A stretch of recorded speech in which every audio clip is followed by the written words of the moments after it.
There are mornings that seem as peaceful as any other, but just one glance, one word, or one wrong move can shake an entire industry. And today, at 6:47 a.m. at Atlanta International Airport, the sky was still as clear as crystal, the sunlight streaming through the large windows, and people walked as if nothing out of the ordinary was about to happen. But then, the storm hit, not from the sky, but from the arrogance and prejudice of a single individual. The Logan family arrived at Gate 5, filled with excitement.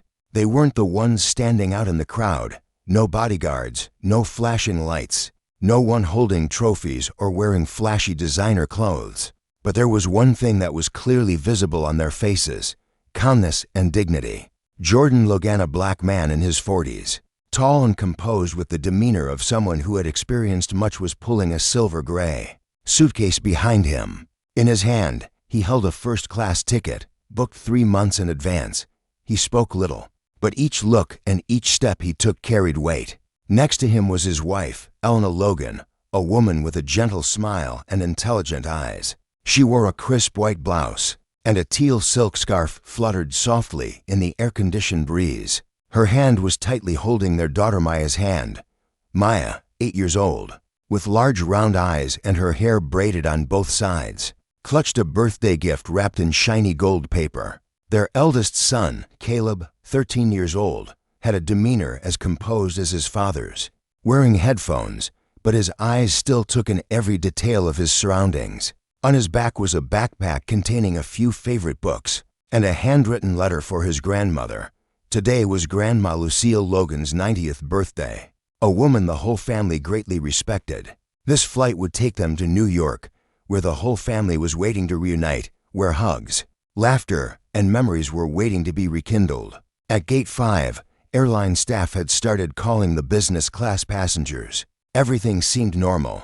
Passengers were boarding the plane, some looking at their phones while others hurriedly pulled their suitcases. No one paid much attention to the Logan family, and they didn't expect anyone to. Jordan calmly approached the check-in desk, presenting for first-class tickets. His voice was deep and polite. The Logan family. Flight to 147, Cabin 1, seats to A to D. The gate agent checking tickets that morning was a woman in her 40s, with her hair neatly tied up and a name tag on her uniform reading, Clara Henson. From the very first moment Clara's eyes met the Logan family, something flashed, an imperceptible coldness mixed with disdain. She took the tickets, glanced over them, then suddenly frowned. "Are you sure these tickets are for you?" Jordan raised an eyebrow slightly, showing no anger. Just a steady, calm gaze. "Yes, booked at the beginning of the month. The confirmation code is 9XF." "To wait a minute," Clara interrupted, tapping at the screen. A moment later, she spoke with a stiff tone. "Sorry. It seems the system couldn't verify your identity. I'm afraid I can't let you board."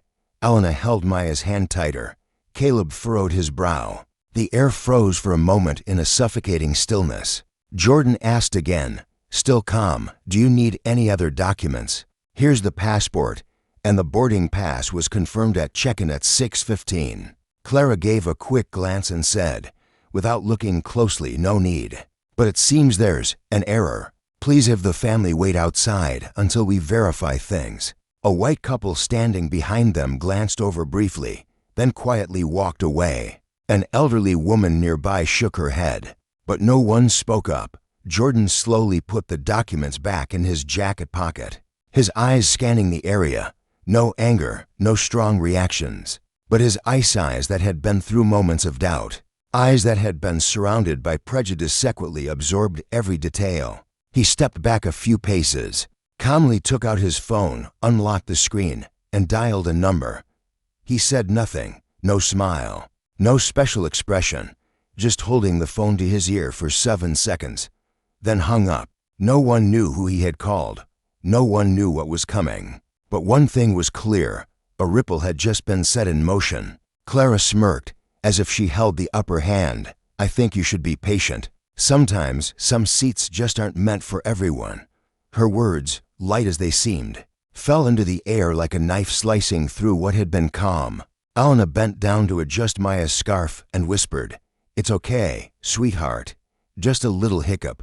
We'll be on the plane soon. Maya nodded, her eyes still fixed on the gate where others passed through with ease, while her family was stopped, like they had no right to be there. And then, in the tense silence, the airport loudspeaker crackled with an unusual tone. All passengers of Flight 247, please wait. There has been an adjustment from senior operations. Please stop boarding immediately. Clara startled. Operations staff looked at each other in confusion. Some passengers stopped. A man in airport management uniform appeared in the distance, walking straight toward Gate 5 with a cold, piercing gaze. And so, what seemed like a small misunderstanding was turning into the epicenter of an earthquake. The brief announcement over the public address system froze the atmosphere at Gate 5 for a moment. The passengers, who were about to board the plane, suddenly paused, exchanging puzzled glances. Some hurried to check their emails on their phones, while others turned to ask the nearby staff. But all received the same answer: please wait. Operations is making adjustments. Clara Henson, who had earlier displayed an air of self-satisfaction, unconsciously tightened her grip on the stack of tickets, her forehead furrowed. This wasn't something she had seen before. In her years working here, she knew well that there were only 3 reasons for delaying boarding when passengers had already been checked: technical issues, security, or intervention from very high levels. Meanwhile, the Logan family stood calmly, unflinching. Jordan said nothing. He placed a hand on Caleb's shoulder as a quiet reminder: just observe. We don't need to raise our voices to prove what's right. Elena bent down to tie Maya's shoelaces, her eyes glancing up briefly at Claire, not with anger, not with hatred, but with understanding. The kind of understanding that only those who have been wrongly judged countless times could possess. A beep sounded from the check-in gate, but this time, it wasn't the usual ticket scanning signal. The door opened from within. A man in a dark gray suit, with an airport management badge pinned to his lapel, quickly walked towards Clara. His face was serious, his eyes betraying clear signs of tension. "Clara, I need to speak with you. Right now." Clara raised an eyebrow. "What's going on, Manager Stewart?" "The operations room just received an urgent directive from the senior director's office. Flight 247 has been temporarily suspended to verify a serious discrimination report." At the boarding check, Clara paled. Her lips moved without sound. "Discrimination? What do you mean?" Stewart looked at her, his voice lowering but firm.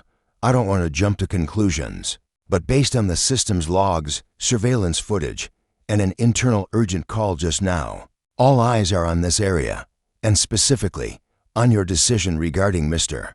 Jordan Logan and his family." The air thickened. People around them began whispering. Some of the passengers, who had been standing behind the Logan family, had already taken out their phones to record the scene. The faint smell of fuel from the plane's engines couldn't mask the growing discomfort in the air. Clara tried to regain her composure, emphasizing each word.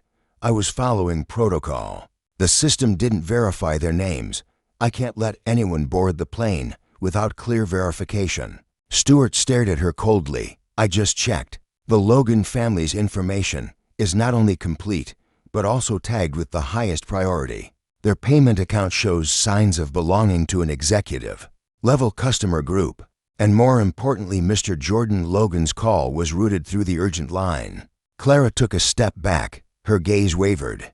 By now, the passengers nearby began murmuring, "Who's that man? I heard he called the airline's CEO directly. Oh my God, this flight attendant is done for." Jordan remained still, his expression unchanged. He gently leaned down and whispered to Elena, "Could you take the kids to sit for a moment? I think things will clear up soon." Elena nodded, guiding Maya and Caleb to a nearby bench. The children said nothing. Maya silently hugged her gift, resting her head on her mother's shoulder. Caleb kept his headphones on, but his eyes remained fixed on the adult's every move. Stewart turned to Jordan, slightly bowing his head. "Mr. Logan, on behalf of the ground staff, I offer our sincerest apologies for the incident. We are handling the situation seriously and will ensure your flight is not interrupted. Additionally, the entire cabin crew of Flight 247 will be replaced immediately." Clara froze. "Wait. You can't just because of one call." "It's not just one call, Clara." Stewart's voice was no longer patient. It's the entire system looking in. And for the first time in many years, a passenger used the emergency priority to report misconduct by a staff member at the gate. He didn't need to shout. He didn't need to record a video. He didn't need social media. Just one call, and we act in that moment. It was like a decisive strike against the veil of prejudice, not through anger, but through the accuracy and decisiveness of a system that was slowly changing. Clara fell silent, her face drained of color. Stewart signaled to another staff member, "Cancel the boarding suspension. The Logan family will be the first to board the first-class cabin." With a public apology from the airline, Jordan nodded gently, not showing any sign of triumph, simply saying politely, "Thank you for handling this transparently." He turned to look at his wife and children. Maya looked up at her father, offering a faint smile. In that moment, the sunlight streaming through the windows illuminated her face, as if reminding us the light of fairness, though delayed, will eventually shine through. And as the Logan family boarded the plane, no one said a word, but the entire Gate 5 fell into a peculiar silency, kind of silence that comes when people have witnessed something righteous happening, not through shouting, but through dignity and intelligence. Flight 247 slowly rolled away from the jet bridge under the early morning sunlight, streaming through the large windows. In the first-class cabin, Jordan Logan sat still, his eyes fixed straight ahead, without a trace of arrogance or display. Beside him, Elena gently squeezed his hand. Caleb had drifted off to sleep, his head resting on his father's shoulder, while Maya was absorbed in looking out the window, still holding her birthday gift. No one in the family mentioned the incident at Gate 5, not because they had forgotten, but because they understood Semites. Silence is the most powerful language. Meanwhile, at the headquarters of Altura Airlines in Atlanta, an urgent meeting was underway. The 14th floor operations room, usually reserved for high-level strategy meetings, had an unusually tense atmosphere today. A large screen displayed footage from the airport cameras. Clara Henson standing face-to-face with Jordan, her eyes filled with suspicion, her gaze sliding over Elena and the two children with barely concealed discomfort. In another corner, the audio from Jordan's urgent call played, his voice low and clear, without any trace of threat, but as heavy as a verdict. "I'm Jordan Logan, Flight 247. My family was denied boarding due to our names not being on the list, even though we've been registered in advance with priority confirmed tickets. I'm not seeking special privileges, but I won't stay silent when we are treated unfairly." That 12-second sentence sparked a chain reaction no one could have predicted. On social media, a passenger seated nearby posted a video of Clara's treatment of the Logan family. Within hours, the hashtags Logan family and silent strength skyrocketed to the top trending spots on X, formerly Twitter, and TikTok. One user commented, "No need to yell, no need to beg for help from the online community. He just made a call, and the system had to listen. That's real power." Another wrote, "I used to be the child dragged out of line just because my name didn't sound right. Seeing Maya holding that gift, I saw myself that same evening." Local news stations reported first-class passengers discriminated at boarding gate. Altura Airlines launches internal investigation. A national news channel even reposted an old interview with Jordan Logan, human resources director of a multinational investment firm known for its anti-discrimination hiring policies. They closed their report with a pointed remark, "Perhaps Clara Henson forgot one thing. Just because a name isn't familiar doesn't mean a person is undeserving." The next morning, at the JFK Airport branch office, Clara walked in as usual, but as she swiped her employee badge, the system emitted a red beep. She tried again, the same sound. A security guard gently said, "Sorry, Clara. We've been instructed to take you to human resources to clarify a few matters." Clara froze, her steps no longer as confident as they had been before. The small meeting room on the second floor, where she had once interviewed for her promotion to supervisor, was now the place where she was instructed to be temporarily suspended. In front of her was a thin file folder containing the preliminary investigation report. The first page, boldly printed, suspected racial discrimination, violation of federal HR policies, and professional ethics. Clara stared at the page, her lips quivering. She hadn't imagined that just one glance, one ill-considered comment, could lead to this. But she knew this wasn't just a slip-up. It was the consequence of an attitude deeply ingrained over time, over countless flights. "I didn't mean to," Clara stammered. "I was just following protocol." The HR officer sitting across from her sighed. "The issue isn't the protocol. It's how you chose to apply it, and to whom you applied it." At the same time, at Altura's headquarters, the executive board was planning a press conference to announce the steps toward reform. A communications director suggested, instead of just apologizing, we should proactively invite the Logan family to a panel discussion on promoting fairness in airline services. "They're not just victims, they are a symbol of timely composure." The airline's CEO, a sharp and experienced middle-aged woman, nodded in agreement. She placed her hand on the case file and said, "They've taught us a lesson, not by shouting, but by dignity. We must listen." Meanwhile, on the plane, Flight 147 had touched down at Chicago Airport. Maya smiled as she saw her grandmother waiting from afar, holding a birthday cake. Caleb pulled the suitcase, walking behind his father without saying a word. But his eyes were lit with something, not anger, but awareness. Elena looked at Jordan and whispered, "You didn't say a harsh word, but I think millions will hear your voice." Jordan smiled softly. "It's not my voice, but the voice of fairness. I just turned up the volume for it to be heard." 3 days after the incident at JFK Airport, public opinion was still rife with unrest. It wasn't just the flood of hashtags filling social media. There were also editorial pieces appearing in major outlets like The Atlantic, New York Times, and Washington Post. They didn't merely mention the Logan family incident as a personal mishap, but framed it in a larger context, a reminder that the airline service system still had gaps through which prejudice could creep in and cause harm. On an evening talk show called Facing America, veteran host Michelle Harper opened with a slow, weighty voice. "When a father doesn't need to raise his voice, but still makes the entire system look back, that's not power, that's resilience." The story of Jordan Logan and his family didn't begin at the airport, and it certainly didn't end on that flight.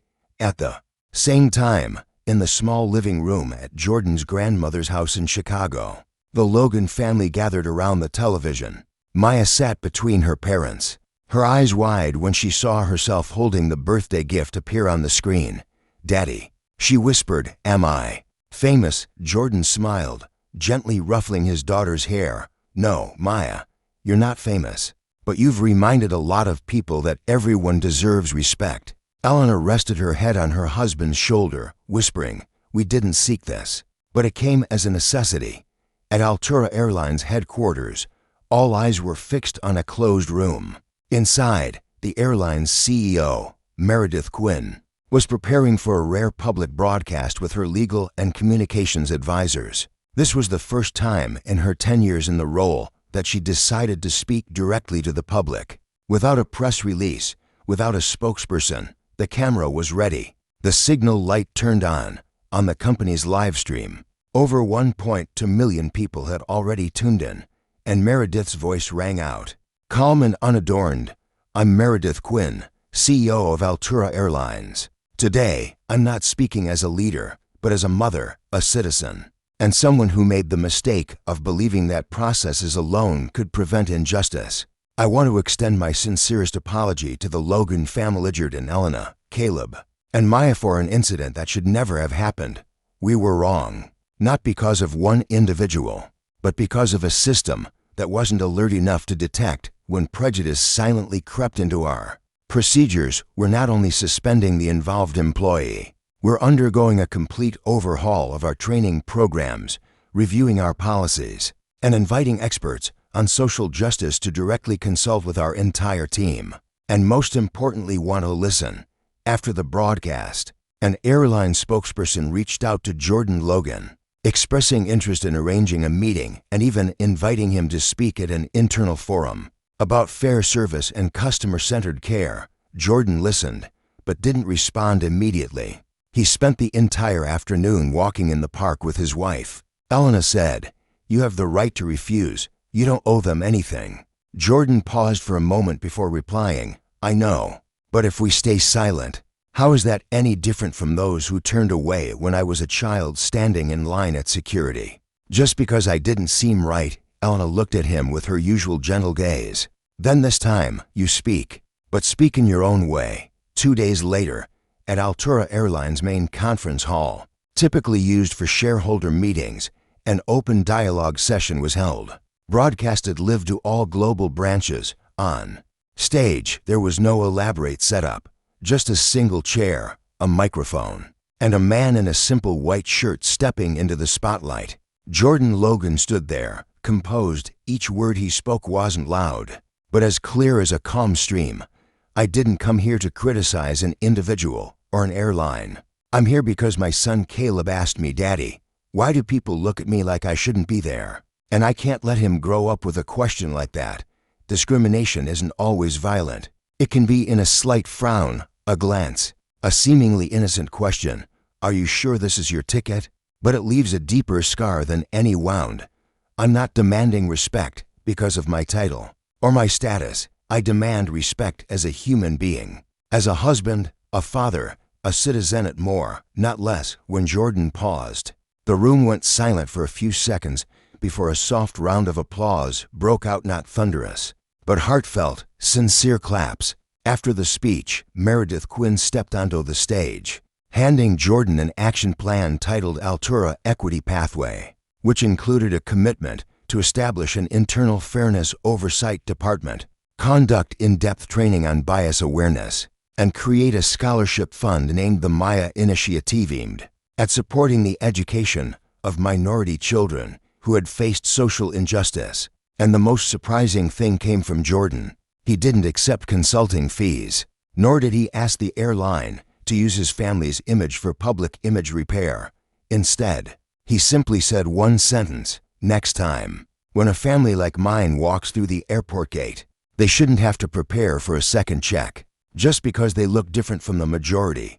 At 7 a.m. on Monday, major news outlets simultaneously opened with the same phrase: "The awakening of the airline industry." Jordan Logan's speech wasn't just news, it became a phenomenon. Within less than 24 hours, the video had reached over 18 million views on social media, shared by celebrities, social activists, politicians, and even ordinary citizens, those who saw themselves in his calm yet sharp words. A standout article in The Guardian was titled, "You Don't Need to Yell to Make the World Listen." Jordan Logan did it with kindness. Meanwhile, Altura Airlines was under unprecedented pressure. While the public apology and reform plan from Meredith Quinn were seen as quick and responsible, numerous questions were still being asked. Is this just a PR move? Will these commitments truly be put into practice? And most importantly, how many more Clara Hensons are operating within the system that we haven't seen yet? In a small apartment on the outskirts of Newark, New Jersey, Clara Henson suspended flight. Attendant sat motionless in front of her laptop.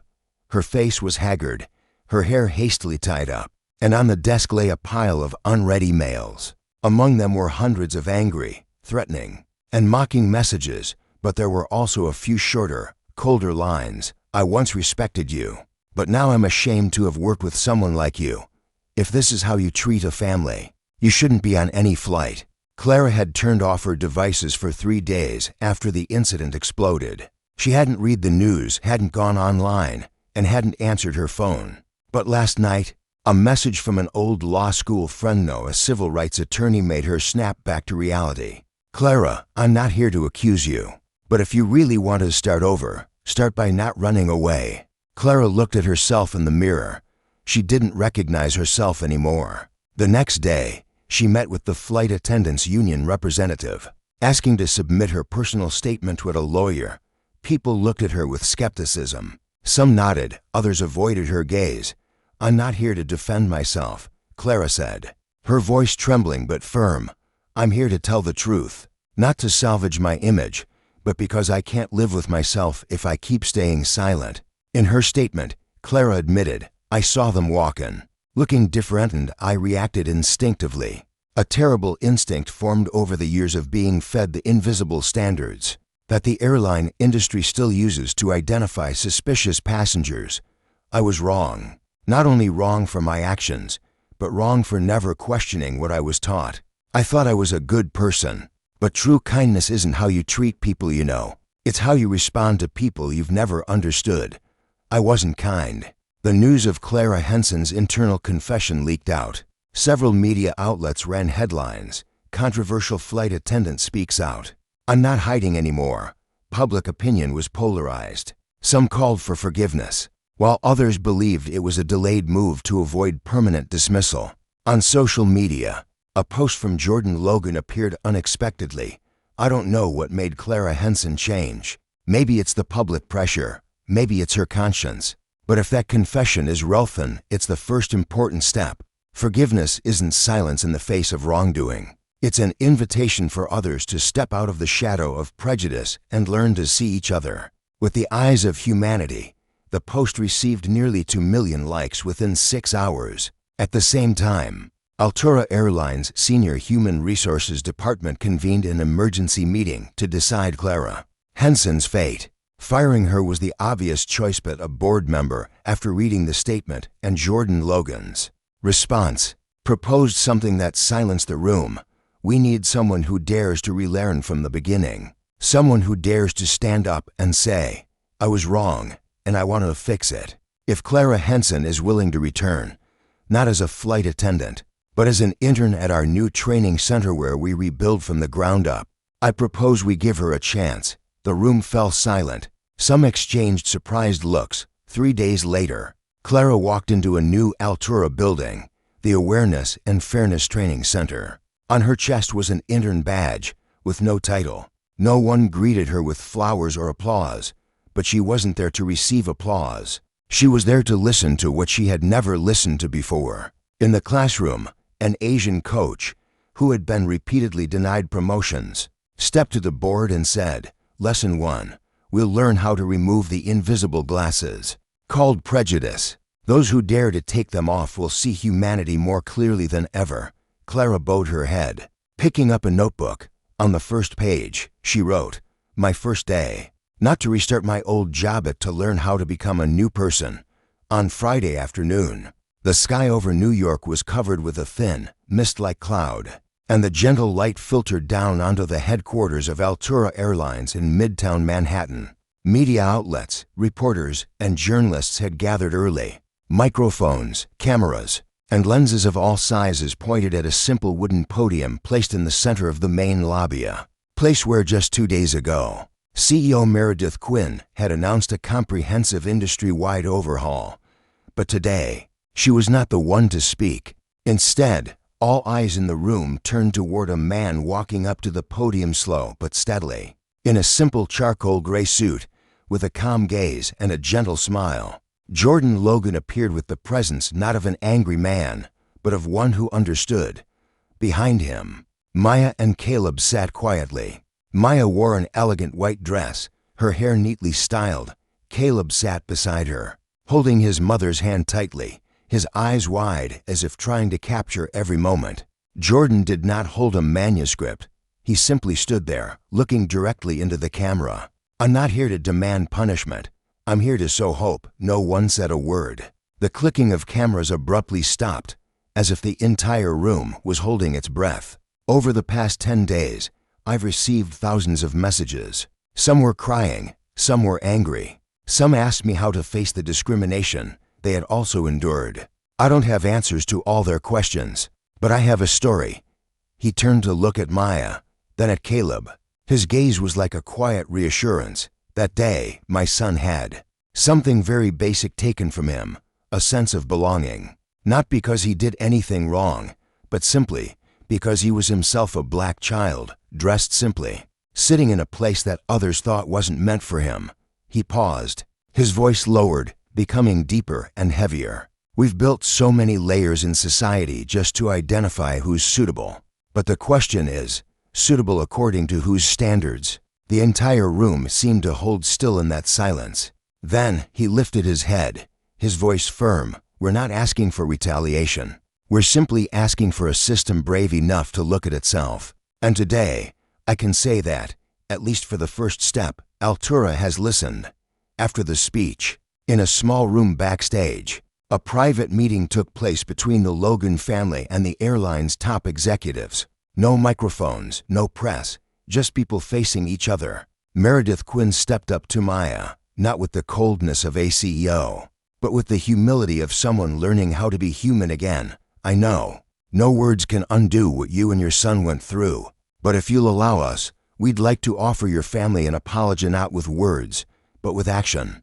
Maya squeezed Caleb's hand. I just want my son to grow up in a world where he doesn't have to prove his worth just because of his skin color, she responded. Meredith nodded. She then signaled to her assistant, who entered with a small dark blue box. Inside the box were 2 silver-plated metal cards, Altura Lifetime Global Companion Priority Pass. Beneath Maya and Caleb Logan's names, the inscription read, "Because you belong, always." Maya was speechless.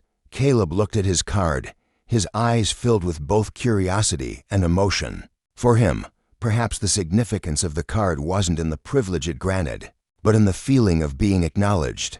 The news about the private meeting was not fully released.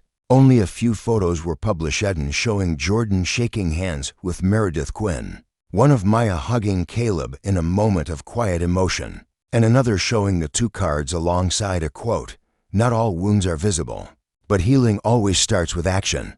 The online community erupted, not with outrage, but with heartfelt shares. I was also once pulled out of the boarding line, despite having a valid ticket. Thank you to the Logan family for speaking up on our behalf. This isn't just a story about an airline. This is a story about American. The hope is being rewritten. Meanwhile, at Altura's new training center, Clara Henson, flight attendant, who had been the cause of the incident, quietly watched the speech on her screen. She didn't shed tears, but something within her began to shift. After class, she asked to stay behind in the empty room for a few minutes. On the board, today's message read, "Prejudice is not in the plane ticket, it's in the way you look at others." She walked up slowly, erasing the words, then took the chalk and wrote, "I cannot change yesterday, but I can change tomorrow." 1 week after the press conference at Altura Airlines headquarters, the waves of positive feedback didn't stop at social media. National television broadcasts, from the New York Times to CNN, all covered the event now dubbed Turning Point Flight, a flight that marked the awakening of an industry long considered stagnant in internal reform. At the forefront of every story was the image of Caleb Logan with his shy smile, but a heavy weight of meaning as he held the VIP card inscribed with, "Because you belong, always." The world of adults may argue about strategies, budgets, or legal responsibilities, but Caleb, an 8-year-old child, became irrefutable proof that a wrong action can harm one person, but a right action can heal a society. On Monday morning, in a high-rise glass building in Washington, D.C., the National Aviation Transport Committee, NACAC, held an unprecedented closed-door meeting, gathering the CEOs of the 12 largest airlines in America. Leading the meeting was the committee's chairwoman, Louisa Marin, a Latina woman known for her campaigns for transparency and humanitarian work. On the meeting table, a 32-page plan was placed, marked with a deep blue cover, Aviation Behavior Reform Plan, starting with trust. The opening of the plan was not a legal statement, but a bold printed quote, "I just want my child to grow up in a world where he doesn't have to prove his worth just because of his skin color." Maya Logan, the plan proposed a new behavior rating system for flight attendants, mandatory unconscious bias training, and a commitment: every passenger who faces unfair treatment will be compensated and heard. While the executives discussed, Meredith Quinn, representing Altura, quietly took a photo from her pocket. It was a picture of Caleb, smiling brightly as he was invited into the cockpit to take a photo with the captain. On their return flight home, "If we only look at this boy as a passenger, we will continue making the same mistakes. But if we look at him as a representative of the next generation, we must ask, what are we leaving behind for the children?" Meredith said, her voice soft but each word touching the heart. At the same time, in New Jersey, Caleb was living a normal day like any other child. After school, he and his mother went to the public library to borrow books. But suddenly, a staff member approached with a large envelope bearing the Altura Airlines logo and the note, "Dear Caleb, Logan Young Inspiration." Maya looked at her son, a mix of concern and curiosity in her eyes. Inside the envelope was a handwritten letter with soft handwriting. "Dear Caleb, sometimes the youngest people teach the world the biggest lessons. Altura Airlines is proud to invite you to become the honorary ambassador for the Altura NextGen program, our new initiative to create a fair, humane, and visionary airline environment for the future generation. We don't need you to do anything except keep being yourself. Your smile is the greatest motivation for change." Signed at the bottom were 3 names: Meredith Quinn, CEO, Altura Airlines Louisa Marin, Chairwoman, National Aviation Transport Committee, and the most surprising signature, Captain Nathan Brigham, the one who had let Caleb sit in the pilot's seat that day. On May 21st, at JFK International Airport, an event called Flight Forward was held. The highlight was the announcement of the Altura NextGen program, where students from various multi-ethnic communities would be invited to experience hands-on activities at the airport, simulated cockpit tours, and classes on fairness and respect in public services. When the stage lights came up, the MC of the event declared, "Today, we are honored to introduce the first honorary ambassador of the program, Caleb Logan."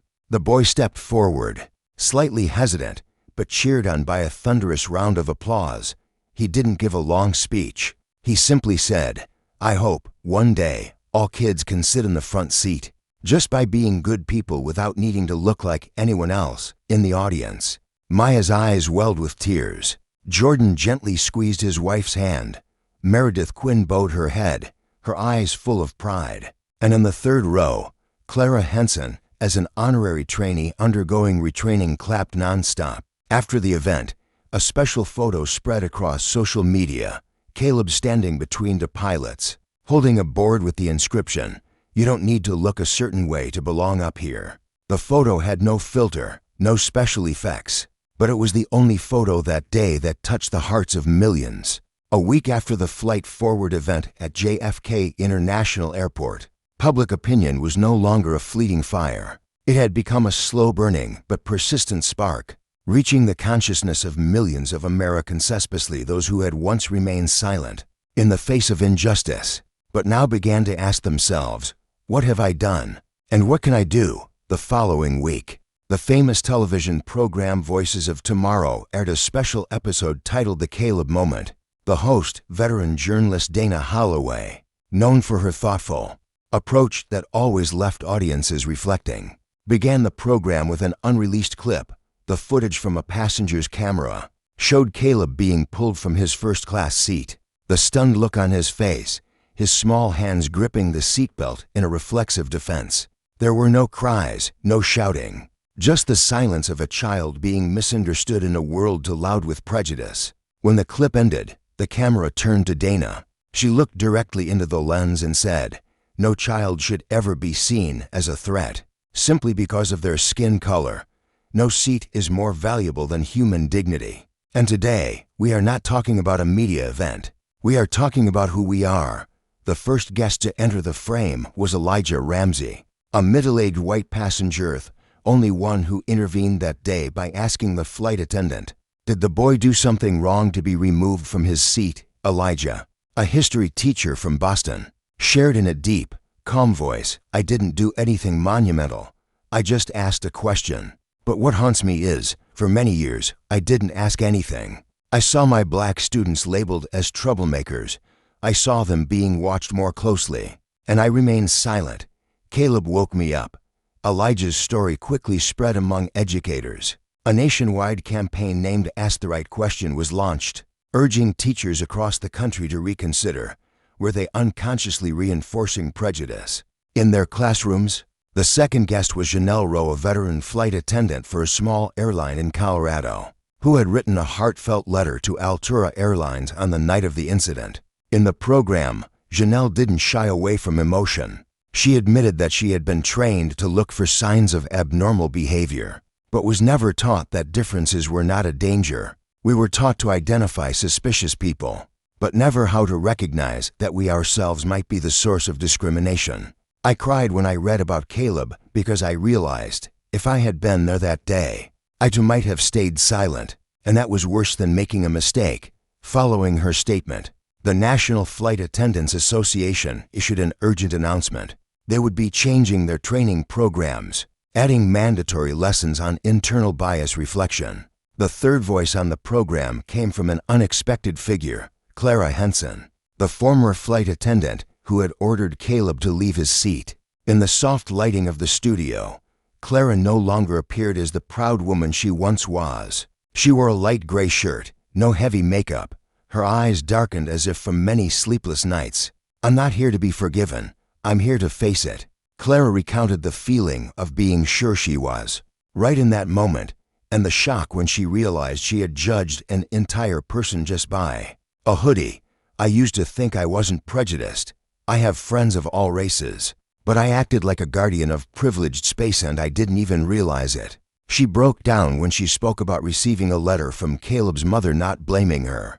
Just a single line, "I hope you will learn to see people the way you want others to see your daughter." Clara is currently participating in a special 6-month training program, working alongside sociologists, psychologists, and representatives from the Black community. She is committed to returning to the industry in a new role, a lecturer on social justice and airline services. At the program's conclusion, Dana Holloway looked directly into the lens. Her voice slow and deliberate.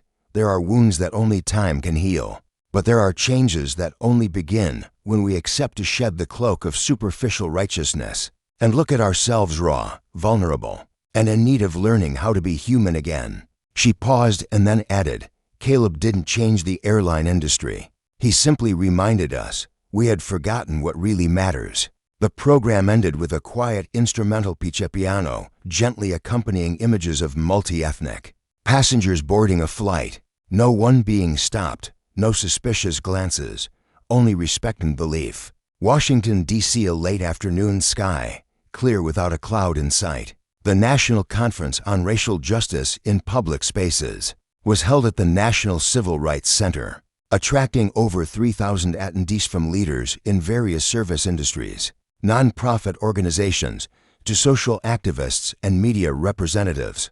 Caleb Logan, now not just an 8-year-old boy once removed from a first-class seat, but a small symbol of a great beginning, was invited to the stage with his mother, Maya Logan, as distinguished guests. The applause was thunderous as Maya embraced her son and shared their unwanted but meaningful journey as a family. As Caleb took his seat, the organizers announced a surprise segment. No one expected that this surprise would open a door to something else, a secret thought to be forgotten over time. The lights dimmed. The large screen flickered to life, showing a video from the 1990s, grainy in quality, but enough to reveal the image of a black girl, about 10 years old, standing in an airport, scolded by a white security officer when she tried to speak up to defend her grandmother, who had just been denied boarding due to a system error. No one knew why this video was being shown. A wave of murmurs quickly spread through the audience. Then the camera shifted back to the stage. A tall woman stepped forward, her hair streaked with silver, dressed in a simple black suit. The MC's voice trembled as they announced, "Please welcome, Mrs. Vanessa Holloway." Whispers rippled across the room. Many recognized the name, formerly the Deputy Director of Policy at the Federal Transportation Committee, who had retired early citing health reasons. Vanessa stepped to the podium. The lights illuminated her facecam, but her eyes held a contradiction, as if they carried years of unspoken words. "I've kept this video for 26 years, and today, for the first time, I'm ready to tell the truth." An absolute silence fell over the room. "The girl in that video is me, and the woman who was denied boarding is my grandmother. She passed away 3 weeks later from a stroke while trying to attend her sister's funeral." She paused, swallowing the pain that had never been named before. "I tried to forget, tried to move on, and eventually, I became part of the system that hurt me. I wrote hundreds of policies, but never dared to revisit that old wound until I saw Caleb. Vanessa recounted the moment she watched the clip of Caleb being removed from his seat, and the memories flooded back like a hammer. She found the old tape from her personal archive, then sent it to the conference organizers, along with a brief letter: if we don't face the past, then all the policies of today are just a fresh coat of paint over a rotten structure. When she finished speaking, the room seemed to hold its breath, red eyes. Some stood up not to protest but to clap.